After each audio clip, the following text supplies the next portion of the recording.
اللہ وبرکاتہ۔ الحمدللہ رب العالمین والعاقبۃ للمتقین والصلاۃ والسلام علی رسولہ الکریم۔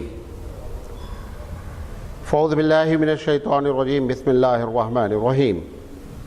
لقد کان لکم فی رسول اللہ اسوۃ حسنہ، صدق اللہ العظیم۔ محترم حضرات، یہ سیرت رسول اکرم صلی اللہ علیہ وسلم پر سلسلے وار پروگرام چل رہا ہے، اور آج اس کا 138واں درس ہے، 138۔ ہم اللہ کے رسول صلی اللہ علیہ وسلم کی اس تقریر پر گفتگو کر رہے ہیں جو آپ نے غزوہ تبوک میں صحابہ کے سامنے بیان کی تھی۔ آپ صلی اللہ علیہ وسلم نے فرمایا، النیاحۃ من عمل الجاہلیہ، کہ لوگوں، نوحہ اور ماتم کرنا جاہلیت کے کاموں میں سے ہے۔ اللہ کے رسول صلی اللہ علیہ وسلم نوحہ جانتے ہیں؟ کسی کے مرنے پر آواز نکال کر کے رونا، اللہ اب کیا ہوگا، تو اسے لے لیا، یہ جو بات کر رہے ہیں اور رو بھی رہے ہیں، اس کو کہتے ہیں نوحہ۔ اور جو کپڑے پھاڑتے ہیں اور گال پیٹتے ہیں یا سینہ کوٹتے ہیں، یہ ساری چیزیں مل کر کے ماتم کہلاتی ہیں۔ تو ایک ہو گیا نوحہ اور ایک ہو گیا ماتم۔ تو نوحہ اور ماتم دونوں کے بارے میں اللہ کے رسول صلی اللہ علیہ وسلم فرمایا کہ یہ جاہلیت کے کاموں میں سے ایک کام ہے۔ نبی کریم صلی اللہ علیہ وسلم نے جو پوری دنیا کی اصلاح کرنی چاہیے، پوری دنیا کو صحیح کرنا چاہا، وہ کوئی ایک فیلڈ نہیں ہے، کوئی فیلڈ آپ نے چھوڑی نہیں کہ جس میں ہم کو گائیڈ نہ کیا ہو۔ وہ چاہے سیاسی زندگی ہو، چاہے معاشی زندگی ہو، چاہے عبادت ہو۔ سب سے زیادہ دنیا کنفیوز تھی عبادت۔ کیا عبادت میں؟ لوگ یہ سمجھتے تھے کہ بدن کو ستانے کا نام عبادت ہے، جتنا آپ بدن کو تھکا سکیں اتنا عبادت ہے۔ اللہ کے رسول صلی اللہ علیہ وسلم نے فرمایا کہ اس کا نام عبادت نہیں ہے۔ آپ نے فرمایا نیند آ رہی ہے، سو جاؤ۔ ساری دنیا عبادت جو کرتی ہے وہ بدن کو کیا کرتی ہے؟ ستاتی ہے۔ اس میں سب سے جو ٹاپ پر ہیں وہ کرسچن لوگ ہیں۔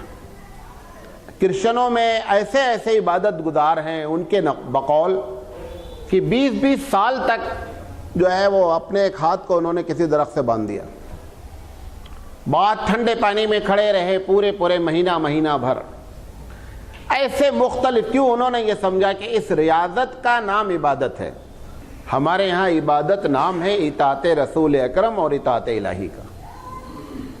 اللہ کی بات ماننی ہے اور پیارے حبیب مصطفیٰ صلی اللہ علیہ وسلم کی بات، ان کی دونوں کی بات ماننے کا نام ہی عبادت ہے۔ عبادت بدن کے ستانے کا نام نہیں ہے۔ تو ہر فیلڈ میں، ہر میدان میں اللہ کے رسول نے ہم کو لائن کھینچی، دیکھو یہ جائز ہے، یہ ناجائز ہے۔ تو جو ہماری سوشل لائف تھی، سماجی زندگی تھی، اس میں بہت چیزیں تھیں۔ آج اس کے باوجود، اتنا کرنے کے باوجود بھی ہزاروں چیز ابھی بھی ہمارے مسلمانوں میں سماجی زندگی میں داخل ہے۔ ابھی شادی بیاہ ہوتی ہے، وہ ایک پٹا باندھتے ہیں، اسے پیسہ لگا رہتا ہے۔ وہ کیا پیسہ ہے معلوم ہے؟ اس کا نام کیا ہے؟ اس کا نام امام ضامن ہے۔ کیا نام ہے؟ ضامن کے معنی ضمانت والا، یعنی ہمارے نوشو کی حفاظت اللہ کے ذمے نہیں ہے، وہ ایک امام ہے جن کا نام ضامن ہے، وہ حفاظت کریں گے۔ اچھا، کوئی یہ نہیں کہ سوچتا کہ جب رب نے اس کو پیدا کیا تو کسی کی مدد شامل حال نہیں تھی۔ جب ہم پیدا ہوئے تو کسی کی مدد، کوئی نہ امام ضامن نے ہم کو پیدا کیا، نہ کسی دوسرے نے پیدا کیا۔ جب پیدا ہو جاتے ہیں پھر مختلف قسم کے لوگ ہماری حفاظت کے لیے، بچوں کو لوگ ٹیکا لگا دیتے ہیں، کالا، کیا کالا ٹیکا لگا دیں گے تو نظر نہیں لگے گا۔ اللہ تو نظر سے حفاظت کر سکتا نہیں ہے بھئی، تبھی تو کالا ٹیکا لگا رہے ہیں۔ جس نے پیدا کیا، آپ اندازہ کریں کہ کچھ بھی نہیں تھا اور اس نے ایک بہترین جسم عطا کیا، وہ پروردگار عالم اب ہماری حفاظت نہیں کر سکتا. حفاظت کے لیے کالا ٹیکا، کالا دھاگا، ایک بڑی تعداد دھاگا باندھے ہوئے ہاتھ میں مسلمانوں کے اس وقت، بڑی تعداد. کیا دھاگا ہے؟ اللہ جانے کیسا دھاگا ہے. ایک طرف یہ ہے کہ اللہ ہی ہم کو دیتا ہے، اللہ ہی ہماری حفاظت کرتا ہے. یہ جو سماجی زندگی میں اس قسم کی باتیں تھیں، اللہ کے رسول نے ایک ایک کے بارے میں ہم کو ہدایت فرمائی. اس میں سے یہ ایک تھا مرنے کے وقت عربوں کا دستور تھا کہ چیختے تھے، چلاتے تھے، گریبان پھاڑ لیتے تھے، تماچا مارتے تھے. وہ عربوں کا دستور آج بھی ہے. کہاں؟ ہمارے پاس بھی ہے. اچھے کئی میت میں شامل ہوا. میں تو اتفاق سے سنتا بھی کم ہوں. ابھی حال میں ایک میت میں شامل ہوا، ایک آواز آئی. اب وہ جو صاحب لے کے گئے تھے وہ کیسے بتانا مولانا یہ گھر والے چیخ رہے ہیں، کیونکہ مولانا صاحب کو بتائے تو تقریر میں بولتے. پرابلم یہ بھی تو ہے نا کہ مولانا صاحب کو بتائے تو تقریر میں بولتے. میں بولا یہ آواز کیسی ہے؟ بولے نہیں ایسے چپکے. اور ہم نے کہا چپکے مانے کیا ہے؟ کیا مطلب کہے گھر سے آواز آ رہی؟ کیا پرابلم؟ کوئی دوسری میت ہو گئی؟ کیا چکر ہے؟ بولے نہیں وہ جنازہ اٹھانا تو عورتیں چیخ رہی ہیں. یہ کیا ہے؟ یہ ہم کو تربیت کی ضرورت ہے. کیوں اللہ کے رسول نے اس کو ناپسند کیا؟ اب وجہ بتاتا ہوں آپ کو. ایمانداری سے بتاؤ، جب پیدا کیا تھا تو آپ سے پوچھا تھا کہ تمہارے گھر میں خوشخبری دینے والے ہیں؟ ہم سے نہیں پوچھا. اس کی امانت ہے. پوری جان، پوری دنیا کی سب کی جان پروردگار عالم کے کیا ہے؟ امانت ہے. میں آپ کے پاس گھڑی رکھ کر گیا، 100 روپیہ رکھ کر گیا، 10 منٹ کے بعد آیا، بابو میری گھڑی دے دو. اب تمہیں چیخنا شروع کر رہے. کیا مولانا تمہیں شرم نہیں آتی؟ تمہیں گھڑی مانگ. بھائی اپنی گھڑی مانگ رہا ہوں، آپ کو چیخنے کی اس میں کون سی ضرورت ہے؟ تمہاری گھڑی چھین لیتا، تمہاری گھڑی مانگتا تو ٹھیک ہے، آواز بمڑی لگاؤ. یہ کیسی؟ اللہ نے جان دی، اللہ کی امانت ہے. وہ بولتا بھائی میری امانت واپس کر دو. اس وجہ سے اللہ کے رسول فرما رہے ہیں کہ یہ جاہلیت کے کاموں میں سے ہیں. کیوں؟ جیسے ہی علم آتا ہے، دیکھیں یاد رکھیں، جتنے لوگ دنیا میں ہو، چاہے آپ ہوں یا ہم ہوں، ہم اگر 1% بھی نیک ہیں تو نیکی کے پیچھے کون سا انجیکشن ہے؟ علم کا. جانا ہے ہم نے اللہ اور رسول کو تو ہم نیک ہوئے ہیں. آپ بھی اپنا بچپن دیکھیں اور پھر آج دیکھیں، آپ بھی جو نیک ہوئے ہیں اس کی بنیاد بھی کیا ہے؟ علم ہے. یا تو آپ نے پڑھا ہے اور یا پڑھے لکھے کے ساتھ بیٹھے ہیں. لہذا ایک پوری پالیسی ہے اس وقت کہ پڑھے لکھوں کے ساتھ نہیں بیٹھو ورنہ گڑبڑ ہو جاؤ گے. کیوں؟ علم کیا کرتا ہے؟ علم کا نام ہی روشنی ہے، اور روشنی ایسا ممکن نہیں ہے سورج بھی نکلے اور گھٹا ٹوپ اندھیرا بھی چھایا رہے. یہ دونوں چیزیں کبھی اکٹھا نہیں ہو سکتی. امر الجاہلیہ فرما رہے ہیں. کیوں؟ کیونکہ جاہلیت میں اندھیرا ہوتا ہے، نبوت کا علم آیا، لہذا یہ چیزیں ختم ہونی چاہیے.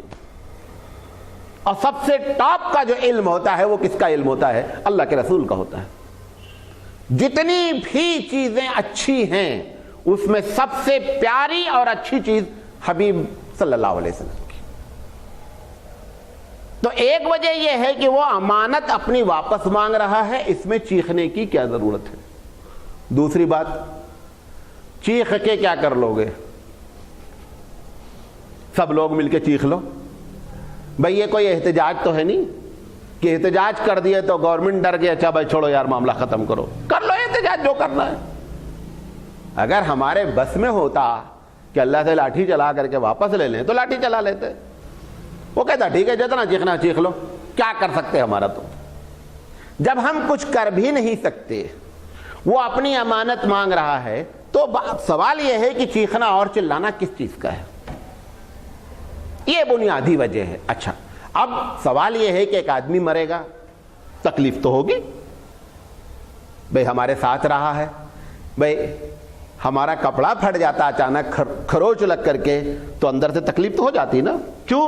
کیونکہ ہماری اس کی نسبت ہے کپڑے سے. ابھی ہمارا کپڑا نکال کر کوئی آگ لگا دے، جلنے لگے، کپڑا بدن پہ نہیں، اس کے باوجود اس کے جلنے سے ہم کو تکلیف ہوتی ہے. تو اب گھر کا بندہ مرا ہے، بیٹا مرا ہے، بیوی مری ہے، بچے مرے، جو بھی مرے ہیں، قریبی رشتہ دار، ان سے نسبت تو ہماری بڑی گہری ہے، تو تکلیف تو ہوگی. اب یہ جو نیچرل تکلیف ہے، جو فطری تکلیف ہے، اللہ کے رسول فرمائے یہ تو ہوگی، ہم اس سے کہاں منع کر رہے ہیں؟ کیوں؟ اسلام دین فطرت ہے۔ اگر وہ یہ کہتا دیکھو آنکھ سے ایک قطرہ آنسو نہیں ٹپکنا چاہیے، اب سوال ہوتا ہے کہ صاحب یہ فطری طور پر ٹپک رہا ہے، اس کو کہاں سے روکنا؟ اللہ کے رسول صلی اللہ علیہ وسلم کے صاحبزادے ابراہیم کا انتقال ہو گیا، اللہ کے رسول کی آنکھوں سے آنسو ٹپک آیا۔ ایک صحابی نے کہا اللہ کے رسول آپ تو بولے تھے کہ نوحہ نہیں کرنے کا، کہا یہ نوحہ نہیں ہے، یہ فطری آنسو ہے، ہم کو بیٹے کے مرنے پر غم ہوا ہے، غم ہونے پر یقینی بات ہے کہ ہم کو کیا ہے آنسو گرے گا۔ تو اسلام دین فطرت ہے، وہ کبھی فطرت سے بغاوت نہیں کرتا۔ پھر اس نے کیا کیا؟ اب عربوں میں کیا تھا کہ مر گیا بندہ تو سالہ سال تک، اب ہم لوگ کیا کرتے ہیں، جیسے عید، پہلی عید آتی، گھر میں ایک آدمی مر گیا، اب ہمیں عید نہیں مناتے، معلوم نہیں مجھے یہاں کے بارے میں، یہ بھی ایک طریقہ ہے کہ ہمارے گھر میں بندہ مرا ہے، پہلی عید آئی ہم عید نہیں منائیں گے۔ مطلب کیا؟ اللہ آپ میرے بندوں کو مارے ہیں، میں عید منانا کیا؟ یہ اللہ سے کتنی خطرناک بات ہے۔ عید کس کی جانب سے ہے؟ اللہ کی جانب سے، خوشی منانے کا دن ہے۔ اللہ سے ہم کہہ رہے ہیں اللہ آپ میرے بندے مارے ہیں، میں خوشی مناؤں، ایسا نہیں کرتا میں، یہ تو اللہ سے بغاوت کی بات ہے۔ ایک صحابیہ کا ذکر ہے، ان کے بھائی کا انتقال ہو گیا، بہت چاہتی تھی وہ اپنے بھائی کو، بڑا ان کا دل چاہا کہ میں سوگ مناؤں اور زیادہ دن تک مناؤں۔ 3 دن کے بعد انہوں نے ساری چیزیں ختم کی، کیونکہ اللہ کے رسول نے فرمایا کہ 3 دن تک سوگ ہے۔ 3 دن تک سوگ منانے کے بعد انہوں نے تیل بھی لگایا، سرما بھی لگایا، کہا دیکھو تم لوگوں کو یہ بتانا چاہ رہی ہوں کہ اللہ کے رسول نے فرمایا کہ سوگ 3 ہی دن ہے۔ 3 دن کے بعد دل جو ہے وہ اس میں غم ہو سکتا ہے، لیکن غم منایا نہیں جا سکتا۔ غم منانا الگ ہے اور دل میں غم کا ہونا الگ ہے۔ ہو سکتا ہے سال بھر کسی کو غم رہے، یہ بھی جانتے تھے، اس کو بھول ہی نہیں پا رہا، یہ ساری باتیں ہو سکتی، لیکن نہیں بھول پا رہا، اب ایکشن اس کے خلاف کر رہا، اللہ آپ عید بھیجے ہیں خوشی منانے کے لیے، میں عید نہیں مناؤں گا کیونکہ آپ میرے بندے کو مارا آپ نے۔ یہ نہیں ہونا چاہیے۔ تو خلاصہ کلام یہ ہے کہ جو شکل سے رویا جاتا ہے، زبان آواز نکال کر کے رویا جاتا ہے، چیخا چلایا جاتا ہے، کپڑے پھاڑے جاتے ہیں، سینہ کوٹا جاتا ہے، یہ ساری چیزیں تو قطعاً حرام ہیں۔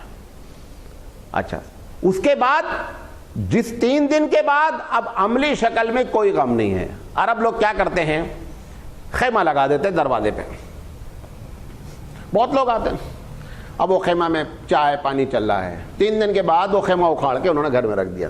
کوئی آیا، بھائی اللہ کریم چلو، 3 دن اللہ کے رسول نے غم منانے کے لیے 3 دنوں سے آپ کتنے دن تک روتے رہو گے اور رو کے کیا کر لو گے؟ لہذا وہ 3 دن تک تو باقاعدہ غم کے لیے باقاعدہ خیمے ٹینٹ لگتے ہیں، لیکن 3 دن جیسے ہوتا ہے ویسے کیا ہوتا ہے۔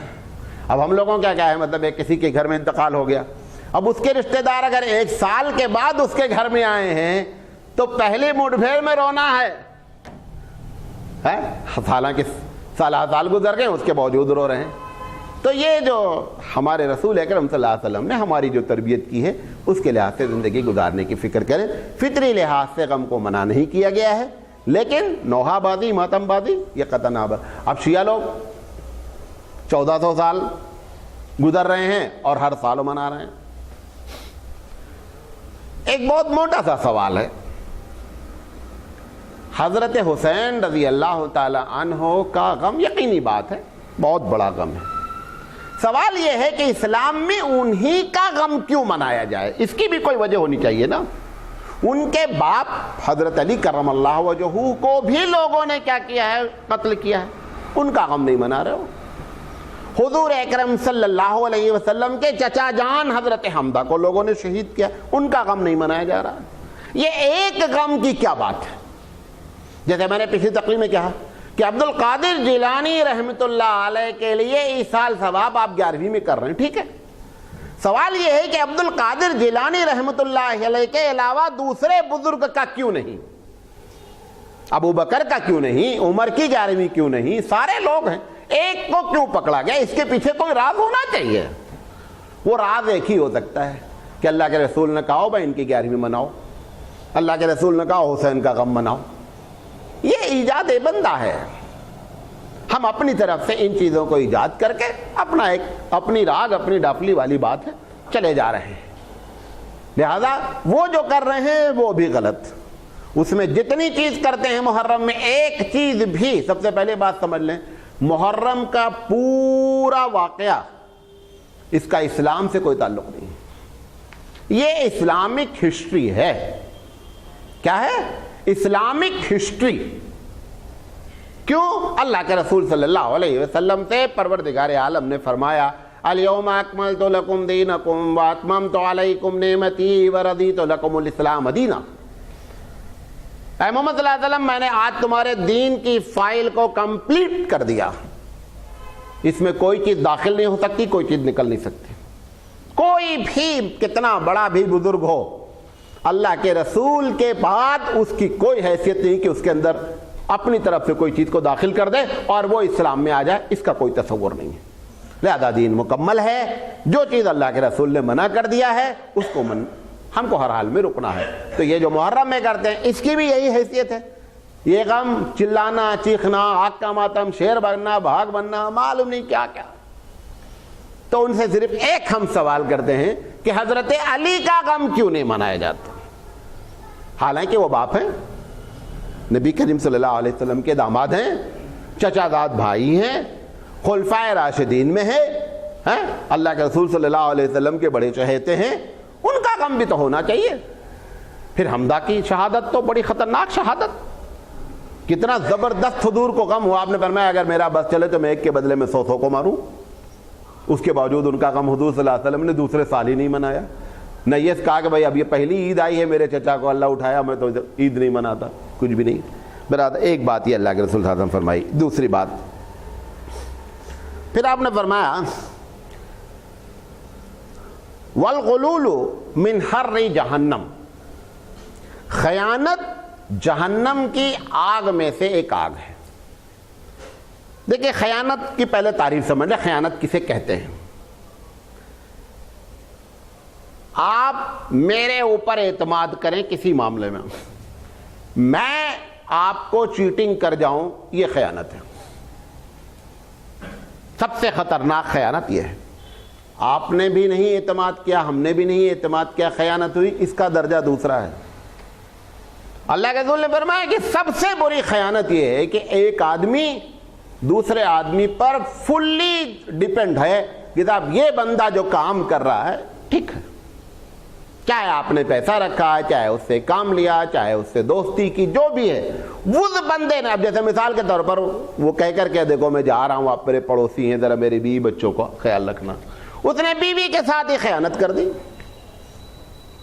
تو خیانت, پہلی خیانت کیا بتانا چاہ رہا ہوں, جس پر ایک بندے نے اعتماد کیا اس نے اندر سے کیا کر دیا, ڈس دیا.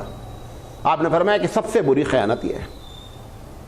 نمبر 1. نمبر 2, جو حق ہمارا نہیں ہے اس کو لے لینا کسی بھی طریقے سے.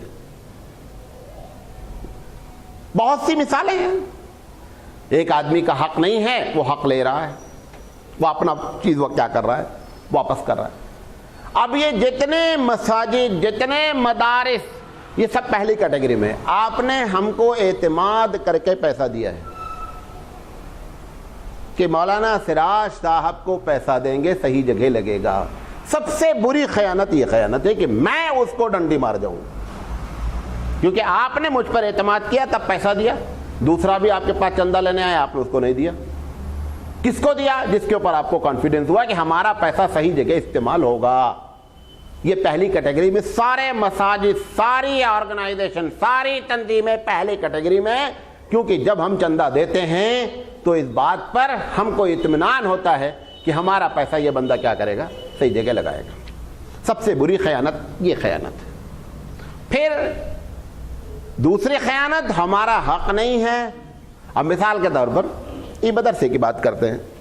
ایک صاحب نے لا کر کے تربوز دیا, بچوں کو کھلا دو. اب تربوز کھانے کا میرا دل بھی چاہ رہا ہے. اب انہوں نے کہا کہ بچوں کو کھلاؤ, میں ایک کاش بھی کھاؤں, یہ میں نے حق مارا. وہ چاہے صدقے کی نیت سے لائے ہوں، چاہے گفٹ کی نیت سے لائے ہوں، چاہے جس نیت سے لائے ہوں، اگر انہوں نے کہہ دیا کہ یہ بچوں کے لیے مولانا تربوز ہے، یا وہ کوئی ایک مثال دے رہا ہوں، کوئی بھی چیز ہو سکتی ہے، اس میں سے ہم ایک دانہ بھی اگر اٹھائیں گے تو خیانت ہے۔ یہ دوسری خیانت۔ تیسری خیانت، اس کو آپ لوگ خیانت جانتے ہیں، وہ یہ ہے کہ میں آپ کے پاس 100 روپیہ رکھا، 2 دن کے بعد آپ بولے مولانا آپ تو 90 روپیہ رکھے۔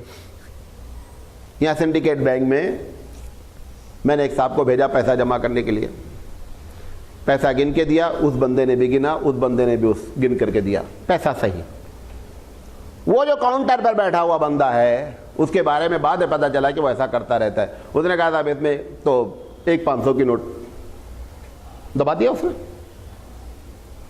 یہ کیا ہے؟ یہ وہ خیانت ہے کہ جو میں نے آپ کو پورا دیا، اس میں سے آپ نے کیا کر دیا؟ ڈنڈی مار دی۔ یہ تیسری خیانت ہے، اسی کو لوگ زیادہ خیانت سمجھتے ہیں۔ چوتھی خیانت، میں نے آپ سے ایک بات کی، کہا دیکھو بھائی کسی سے بتانا نہیں، آپ نے داغ دیا، آپ نے دوسرے سے بتا دیا، یہ بات کی خیانت ہے۔ اچھا، اگر ہم نے نہیں کہا کسی سے نہیں بتانا، دیکھو دونوں باتیں سمجھ لیں، بات ہوئی 4-5 آدمی بیٹھ کر کے، اس کے بعد ایک آدمی نے کہا دیکھو جو باتیں یہاں ہوئی ہیں باہر نہیں جانی چاہیے۔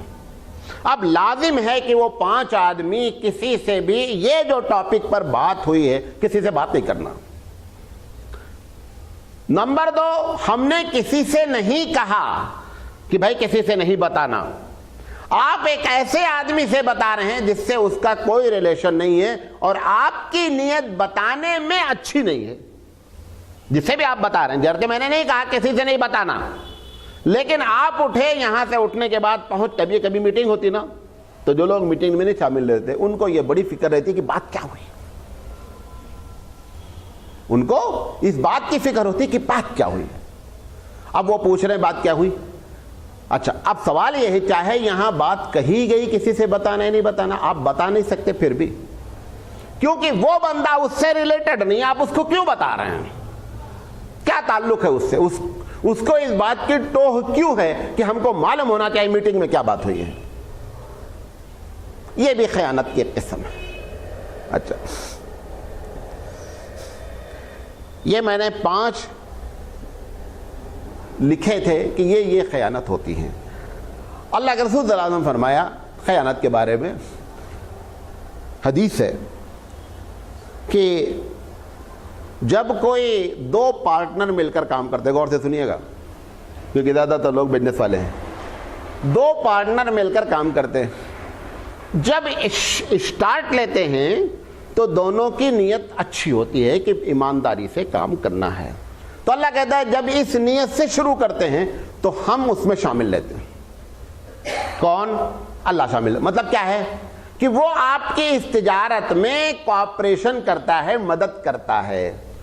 پھر اللہ فرماتا ہے، نبی کے یہ حدیث قدسی ہے، فرماتے ہیں کہ اللہ فرماتا ہے کہ جب دونوں میں سے ایک آدمی ڈنڈی مارنے کی نیت کر لیتا ہے تو اللہ بولتا ہے کہ میں وہاں سے نکل آتا ہوں۔ پھر ایک حدیث میں ابو داؤد کی ہے کہ میں نکل آتا ہوں اور شیطان وہاں داخل ہو جاتا ہے، اب وہ پورا پلے کرتا ہے، اسی لیے 90% پارٹنرشپ ختم ہو جاتی ہے۔ پہلی جو بات بتائی، کیونکہ خیانت کی بنیاد پر اللہ نے اپنا کیا کیا معاملہ ختم کر لیا۔ شیطان جب آئے گا تو یقینی بات ہے کہ شیطان شیطانی کام کرے گا۔ دوسری بات یہ ہے، کوئی بھی چوری کر کے کبھی کوئی مالدار نہیں ہوا، یہ بات نوٹ کر لیں آج۔ چوری کر کے کبھی ہم مالدار نہیں ہو سکتے، اور اگر مالدار خدا نخواستہ نظر بھی آ گئے تو یہ پیسہ جانا ہی جانا ہے۔ میں بتاؤں آپ کو ایک واقعہ، حالانکہ میں کوئی ویسا آدمی نہیں ہوں، بتا رہا ہوں۔ میں دلی ریلوے اسٹیشن پر اترا، میرے پاس سامان تھا، تو میں نے کلی سے کہا کہ آپ اس کو، یہ نظام الدین 3 بجے نکلتی ہے، ہم نے کہا کہ آپ میرا سامان رکھ دیجیے۔ اس نے کہا کہ 500 روپے لیں گے۔ میں نے کہا ٹرالی ہے اور تھوڑی دور کا راستہ، ادھر سے سامنے ہی ٹرین کھڑی ہوگی، وہ تو کیا تھا اچھا کلی کا معاملہ ایک بات کر لے گا دوسرا آئے گا نہیں, یہ ان کی یونین کا معاملہ. ہم نے کہا اچھا ہم آپ کو 500 روپے دیں گے لیکن ایک بات بتا دیں ایسا نہیں کریں, بہت بڑا ظلم ہے یہ. وہ ہم اپنا تقریر شروع کیے, وہ اپنا کرو تقریر مولانا, تم ہم کو 500 روپے لینے ہیں. خیر میں نے 500 روپے دے دیے, حالانکہ دادا 40 روپے ہوتے تھے. جب جانے لگا تو میں نے کہا دیکھو ایک بات بتا دیں, ابھی ٹرین میں تقریباً 40 منٹ باقی, اگر کوئی واقعہ پیش آ جائے تو آ کے بتا دینا. ہم نے اس کو چھوڑ دیا. وہ وہاں سے گئے ظہر کی نماز پڑھنے, اور نمازی بھی تھے تبھی تو نماز پڑھنے گئے. انہوں نے وضو خانے پہ گھڑی اتار دی, نماز جب پڑھ کر آئے تو گھڑی غائب. اب ان کو لگ گیا کہ یار یہ تو کوئی بہت بڑا بزرگ آدمی تھا جو ٹکرا گیا تھا ہم سے. اب وہ وہاں سے بھاگا میرے پاس آیا, کہا حضرت یہ 500 روپے اپنا لے لو. ہم نے کہا کیا ہوا؟ انہوں نے کہا ایسی سی بات ہو گئی. ہم نے کہا نہیں تم 100 روپیہ اور لے لو, کیونکہ 600 کی گھڑی. ہم نے کہا گھڑی کتنی کی؟ کہا 600. ہم نے کہا 100 روپے اور لے لو تم. کہا میں آپ کا پیسہ نہیں لوں گا. ہم نے کہا دیکھو میں اب خوشی سے تم کو 100 روپے اور دے رہا ہوں, ایک شرط پر, کبھی کسی کی مجبوری کا فائدہ نہیں اٹھانا. یہ وعدہ کرو 100 روپے بھی دوں گا, اور یاد رکھیں کہ کبھی بھی ایسی کمائی میں برکت نہیں ہو سکتی, یہ نوٹ کر لیں. ایسے نکلے گا, ایسے نکلتا ہے. لوگ یہ سمجھتے ہیں وہ جیب میں پیسہ آ گیا, جیب میں جیسا آیا ہے ویسے ہی جاتا بھی ہے. حلال کمائی میں اللہ نے رزق رکھا ہے. اس نے کہا ہے الکاسب حبیب اللہ.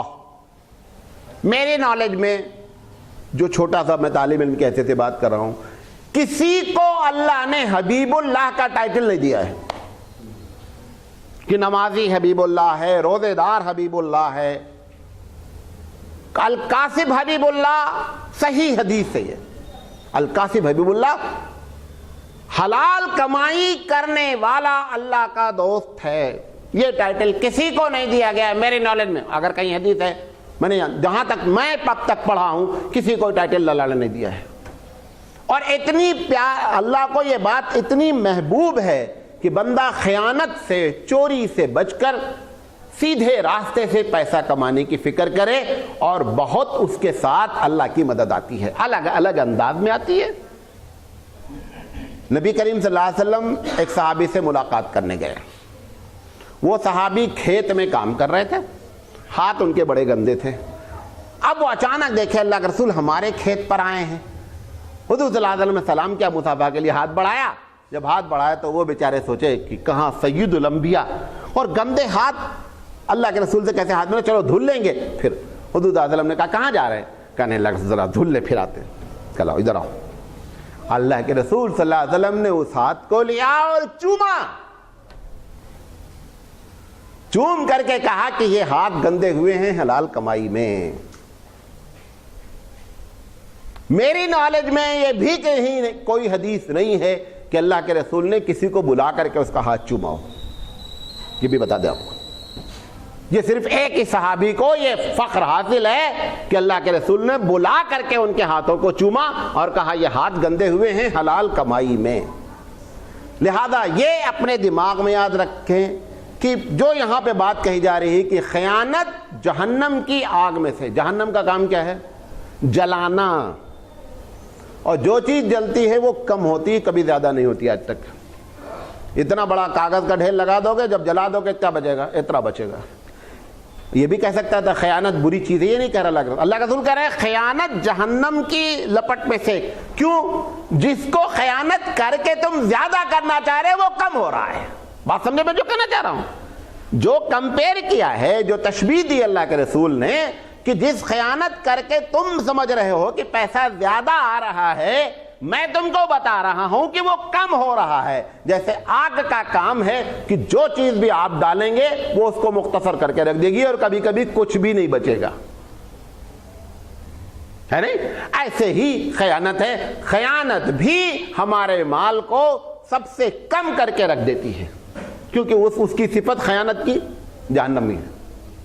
لہذا زندگی میں طے کریں کہ خیانت سے معاملہ کبھی نہیں حل ہوگا. نمبر 1.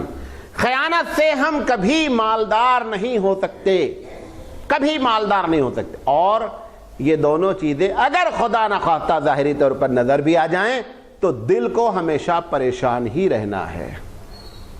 دیکھیں جب بندہ خیانت کرتا ہے تو پبلک کا حق مارتا ہے، اللہ کا نہیں، پبلک کا حق مارتا ہے۔ بھئی آپ نے پیسے دیے مجھے کہ بچوں پر خرچہ کر دو، ہم نے کیا کیا؟ اپنی جیب پر لگا دیا۔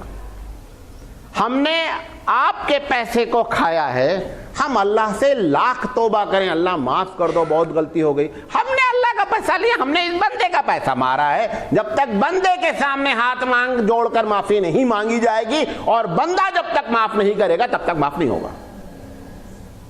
بہت سے لوگ اس چکر میں گناہ کر رہے ہیں کہ اپنے رب کے سامنے بیٹھ کر کے ہاتھ جوڑ لیں گے، اللہ بہت غلطی ہو گئی معاف کر دو۔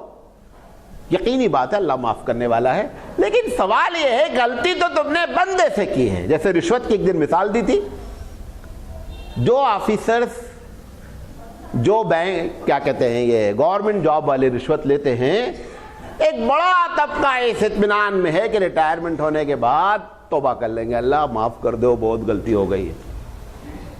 اللہ سے رشوت کا بھی تعلق نہیں ہے۔ آپ نے رشوت بندے سے لی ہے، زندگی میں جتنے لوگوں سے لی ہے ان سب سے معافی مانگنی پڑے گی، تب رشوت کا گناہ ختم ہوتا ہے، ورنہ ختم نہیں ہوتا ہے۔ جو اس چکر میں ہم ہیں کہ ہم بعد میں ایک وقت آئے گا ہم نیک ہو جائیں گے، اس کا تعلق اس سے نہیں۔ بات سمجھے میں جو کہنا چاہ رہا ہوں؟ تو اللہ کے رسول صلی اللہ علیہ وسلم نے فرمایا کہ جب بندے تجارت کرتے ہیں، جب نیت صحیح ہو کر کے پارٹنرشپ کرتے ہیں تو اللہ کہ رسول صلی اللہ علیہ وسلم فرما رہے ہیں کہ اللہ حدیث قدسی ہے کہ اللہ کہتا ہے کہ میں ان دونوں کے درمیان میں ثالث ہوتا ہوں، ابو داؤد کی روایت ہے۔ اور جب وہ نیت کر دیتے ہیں کہ ڈنڈی مارنا ہے، ہم اس میں سے ہٹ جاتے ہیں، شیطان وہاں پر آ جاتا ہے، لہذا پارٹنرشپ فیل ہو جاتی ہے۔ ٹھیک ہے؟ اچھا، یہ روایت ابو داؤد کی ہے۔ تیسری چیز آپ نے فرمایا کہ السکر کئی من النار، شراب، پھر دوسرا جملہ بھی فرمایا والخمر جماع الاثم، شراب تمام گناہوں کی جڑ ہے، نمبر 1۔ پھر آپ نے فرمایا کہ شراب جہنم کی لپٹ میں سے ایک لپٹ ہے۔ دیکھیں ساری دنیا کے جتنے مذاہب ہیں کوئی بھی مذہب شراب کو لیگل نہیں مانتا۔ ہر مذہب میں شراب کیا ہے؟ حرام ہے، ناجائز ہے، جو کچھ بھی ہے۔ مولانا ارشاد علیہ الرحمہ ہمارے بڑے والد ایک شرابی کو سمجھا رہے تھے، تو مولانا نے ان سے کہا کہ دیکھو جب بچہ ماں کے پیٹ میں ہوتا ہے تو اس کی غذا خون ہوتی ہے۔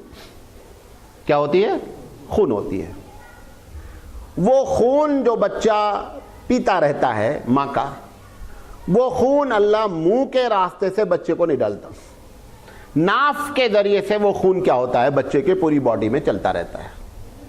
تو مولانا نے کہا کہ چونکہ اللہ کو یہ بات ناپسند ہے کہ خون جو حرام ہے وہ منہ سے جائے، لہذا اس نے پورے سسٹم کو چینج کیا۔ حالانکہ کھانے کی جگہ کیا ہے؟ منہ ہے، پینے کی جگہ کیا ہے؟ منہ ہے، لیکن جب تک بچہ ماں کے پیٹ میں رہتا ہے اس کو منہ سے کوئی چیز جانے نہیں دیتا ہے، اس کو ناف کے کیوں جانے والی چیز حرام ہے، خون کا پینا کیا ہے؟ حرام ہے۔ تو مولانا علیہ الرحمہ کہتے ہیں کہ حقیقت میں جس منہ سے تم اللہ کا نام لوگے پیدا ہونے کے بعد، وہ اس بات کو پسند نہیں کرتا کہ میرے اسی منہ سے نام لیا جائے اللہ کا، اور اسی منہ سے ہم اس کو خون بھی پلاویں، لہذا اس نے پورے سسٹم کو بند کیا۔ اب آپ اس منہ سے جس سے اللہ کا نام لیتے ہیں حرام چیز پی رہے ہیں، آپ بتاؤ پورے سسٹم کو آپ کیا کیا؟ خراب کر رہے ہیں۔ اس نے شراب چھوڑ دیا۔ مولانا نے جب اس کو اس انداز میں سمجھایا تو شراب جو ہے نا وہ حقیقت میں اللہ کے رسول دوسری جگہ فرمایا کہ ام الخبائث ہے، تمام بری چیزوں کی امی، تمام بری چیزوں کی ماں ہے شراب۔ کیوں؟ اگر ایک آدمی شراب پی رہا ہے تو اب آپ اس سے ہر قسم کے گناہ کی توقع رکھ سکتے ہیں۔ چوری بھی کر سکتا ہے, زنا بھی کر سکتا ہے, جوا بھی کر سکتا ہے, کچھ بھی وہ کر سکتا ہے. اللہ کے رسول صلی اللہ علیہ وسلم نے پوری امت کو اس سے آگاہ کیا. اچھا, اس میں مسلمانوں میں دو طبقہ شراب پیتا ہے, یا تو بہت غریب یا بہت امیر. وہ بہت امیر جو پی رہا ہے وہ فیشن میں پی رہا ہے. یہ جتنے بڑے بڑے لوگ ہیں بنگلے والے 90% شراب پیتے ہیں. اللہ کے رسول نے فرمایا قیامت کی علامتوں میں سے یہ بھی ایک علامت ہے کہ لوگ شراب پئیں گے اور شراب کا نام بولیں گے کہ نہیں صاحب یہ تو بیئر ہے, اس میں تو کچھ ہوتا ہی نہیں ہے. یہ حدیث میں ذکر ہے کہ لوگ شراب پئیں گے اور شراب کے نام کو کیا کریں گے, چینج کریں گے. یہ بات آپ کو بتا دیں, پائخانہ پائخانہ ہے, پیشاب پیشاب ہے. ایک گلاس پیو گے تو حرام ہوگا نہیں, ایک قطرہ بھی حرام ہے. بولتے تھا بیئر میں 5% ہی کیا ہے, الکوہل ہے, لہذا اس سے کچھ فرق نہیں پڑتا ہے. شراب شراب ہے, شراب کی حرمت تھوڑے سے اور زیادہ سے پہ کوئی فرق نہیں پڑتا ہے. نشہ ہو یا نہیں ہو کوئی فرق نہیں پڑتا ہے. شراب بذات خود حرام ہے, جیسے پاخانہ حرام ہے, جیسے پیشاب حرام ہے, ایسے ہی شراب بھی حرام ہے. تو قلیل اور کثیر میں کوئی فرق نہیں ہے. یہ جو ہم نے اپنے طور پر سمجھ رکھا ہے کہ صاحب یہ 5% ہے, اس کا نام بیئر ہے, فلاں ہے, یہ سب حدیث میں ذکر ہے. لہذا شراب پینا بھی, شراب اور سود, ان دو کے بارے میں اللہ کے رسول نے صرف یہ نہیں کہا کہ شراب پینا منع ہے, آپ نے فرمایا کہ شراب جو پلاتا ہے وہ بھی گناہ کرتا ہے, جو نچوڑتا ہے وہ بھی گناہ کرتا ہے, جو شراب کا حساب لکھتا ہے وہ بھی گناہ کرتا ہے, شراب میں جو انگور جس نیت سے بوتا ہے وہ بھی گناہ کرتا ہے. شراب اور سود کے بارے میں آپ نے سب کو لپیٹا. جیسے ایک آدمی کا سود کا دھندا, آپ جا کر کے اکاؤنٹنٹ اس کا حساب لکھ رہے ہیں, یہ بھی حدیث میں لکھا منع ہے, وہ بھی منع ہے. ایسے ہی شراب منع ہے, لہذا اس سے جو ہے وہ پرہیز کرنا چاہیے. ایک بات اور بنے کا بیان کر دیں, آپ نے فرمایا الشعر من الابلیس, شعر و شاعری ابلیس کی جانب سے ہے. اس کو سمجھ لے ذرا سے, تھوڑا سا نازک معاملہ ہے یہ. شعر دو طریقے کے ہوتے ہیں. میرا جہاں تک اپنا اندازہ ہے واللہ عالم کہ یہ جو آدمی محبت کرتے ہیں نا عورتوں سے, جب شروع ہوئی ہوگی, ابھی ہم ایسے آپ کے سامنے بیٹھ کر اپنے محبت کی داستان نہیں بتا سکتے. وہ بتانے کے لیے لیکن مزہ بہت آتا ہے. دل چاہتا ہے, ایک گناہ ایسا ہوتا ہے کہ ہم چاہتے ہیں کوئی نہیں جانے. عشق کا گناہ ایسا ہے, ہم جیسے ایک دوست ہے کلاس جو بچے پڑھتے ہیں, وہ بتائیں گے آج ہم نے اس کو آنکھ مارا ہے, لیکن اگر اس بچے کی انہوں نے پینسل نکالی ہو تو یہ نہیں بتائیں گے. تو گناہ میں ایک یہ جو عشق کا گناہ ہے, اس میں آپ جب تک بتائیں گے نہیں تب تک مزہ آئے گا نہیں. تو جو شروع کی بات, ہزاروں سال پہلے کی بات بتا رہا ہوں کہ وہ ایسے نہیں بیان کر سکتا میں فلاں سے محبت کرتا ہوں, یہ اس نے طریقہ نکالا کہ اس کو اشعار میں بیان کیے جائیں. اب اشعار کے نام پر وہ بیان کیے جاتے ہیں. تو دو طریقے کی شاعری ہے. اللہ کے رسول صلی اللہ علیہ وسلم کے بارے میں تو قرآن مجید نے کہا کہ ہم نے اپنے رسول کو شاعری سکھلائی ہی نہیں, نہ اچھی نہ بری, کسی کوئی قسم. حضور نے زندگی میں کوئی شعر نہیں کہا, پوری زندگی کوئی شعر نہیں کہا اللہ کے رسول صلی اللہ علیہ وسلم نے. شاعری ہے دو طریقے کی, ایک اچھی ایک بری. بری کون سی شاعری ہے؟ وہ جو فلم بناتے ہیں, بنا کر کے پھر شاعری کرتے ہیں, وہ شعر کے بارے میں اللہ کا رسول فرمائے کہ وہ ابلیس کی طرف سے ہے. کس کی طرف سے ہے؟ ابلیس کی طرف سے. غزل جسے کہتے ہیں, آپ جا کر کے لغت میں دیکھو, غزل کے جو اوریجنل معنی ہیں عورتوں سے باتیں کرنا, عورتوں کی باتیں کرنا, یہ دو معنی اصل ہے. یہ ایک الگ بات ہے, اس وقت غزل بہت سی لائنوں میں آ گئی اور مختلف ٹاپک اس میں داخل ہو گئے, لیکن غزل کے اوریجنل معنی کیا ہیں؟ عورت کی بات کرنا یا عورت سے بات کرنا.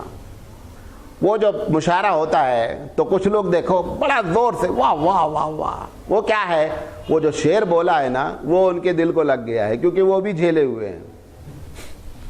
جو جتنا تگڑا جھیلا ہے وہ اتنا تگڑا داد دے گا۔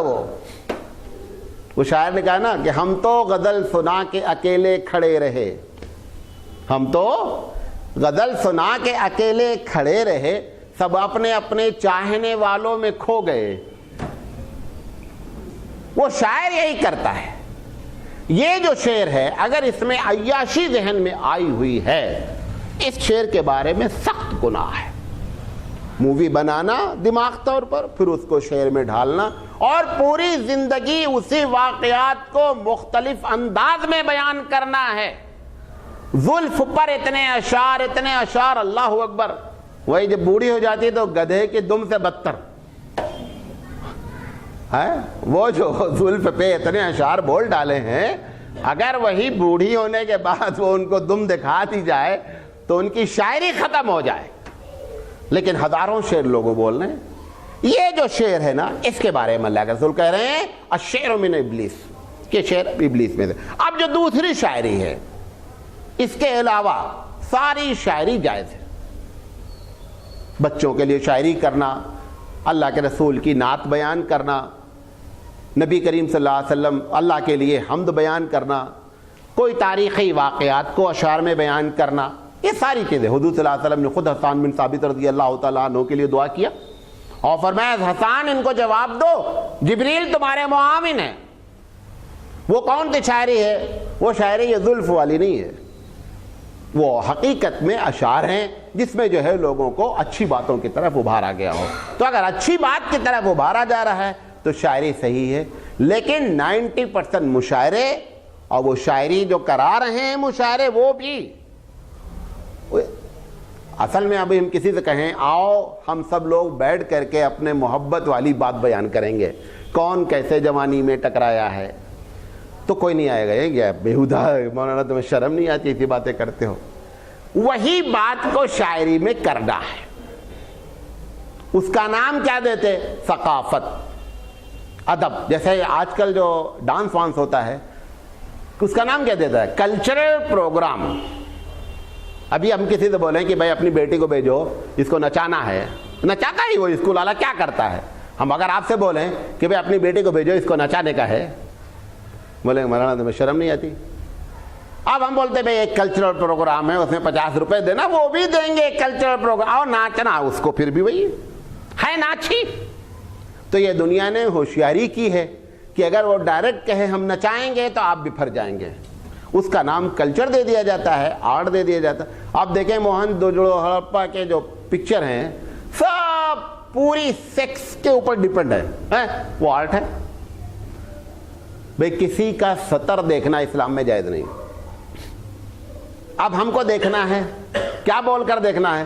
بھئی صاحب یہ کلچر، اس سے فلاں کچھ نہیں پتہ چلتا، ذہنی عیاشی۔ یہ سب کیا ہے؟ ذہنی عیاشی ہے۔ لہذا اس کی طرف اللہ کے رسول صلی اللہ علیہ وسلم نے ہماری رہنمائی فرمائی۔ اللہ تعالیٰ سے دعا ہے کہ اللہ تعالیٰ کہنے سے زیادہ عمل کرنے کی توفیق عطا فرمائے۔ وآخر دعوانا ان الحمد للہ رب العالمین۔